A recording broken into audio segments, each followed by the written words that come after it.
The celebration still burns behind the palace windows when she finds me. Gold light music, laughter that sounds too sharp this late. And then there's her, standing in the stable doorway like she walked out of the ballroom without fully leaving it behind. She doesn't ask the way she usually does, just says quietly, "Can you take me somewhere?" A pause. "Anywhere away." And something in her voice tells me not to ask questions first. She doesn't take her horse. That's what I notice most. Instead, she climbs up behind me on mine, arms wrapping around my waist as I take the reins, like she's too tired to carry herself separately tonight. The stars were out over Calden tonight, and the sovereign held on to me like she was trying not to disappear into it. No ballroom, no crown, no court in sight, just the road and the sound of breathing in the cold midnight wind. For a while she says nothing at all. The horse moves steady beneath us, fields passing silver beneath the moonlight. I can feel her forehead resting lightly against my back sometimes when the trail smooths out, like exhaustion finally caught her where nobody could see it. Then quietly, almost swallowed by the wind, she asks, "How does 25 feel?" Not because she cares about age, because she just turned 20. And tonight the whole court made it feel like a countdown instead of a birthday. I don't answer right away, because I think she already knows there isn't a good answer. She tells me people are waiting for her to fail, not directly, never directly, but in the way they watch, the way they smile too carefully. Like everyone's standing politely beside a crack in the ice, waiting to hear it break.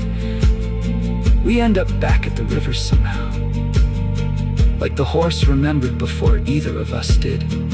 Fireflies drift over the water in slow gold patterns, and for the first time all night, she smiles.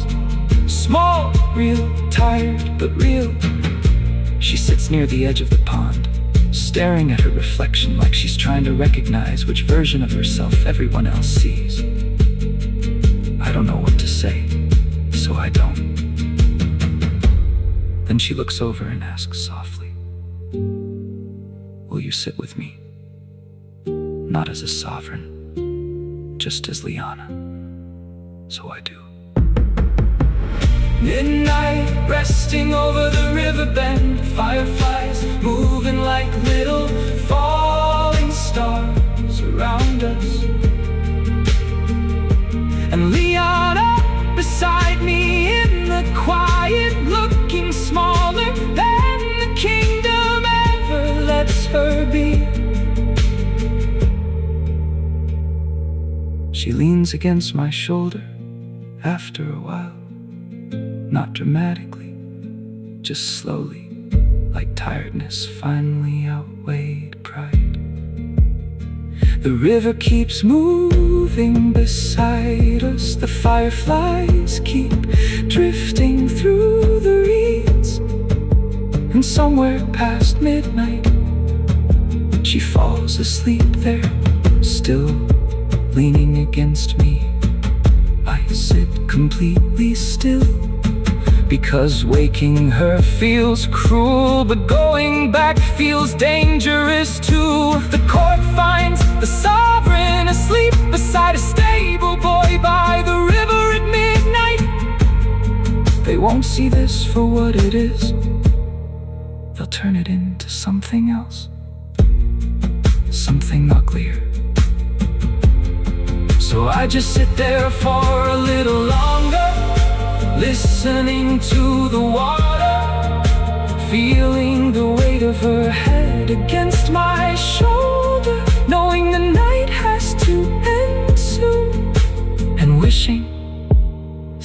selfishly that it didn't.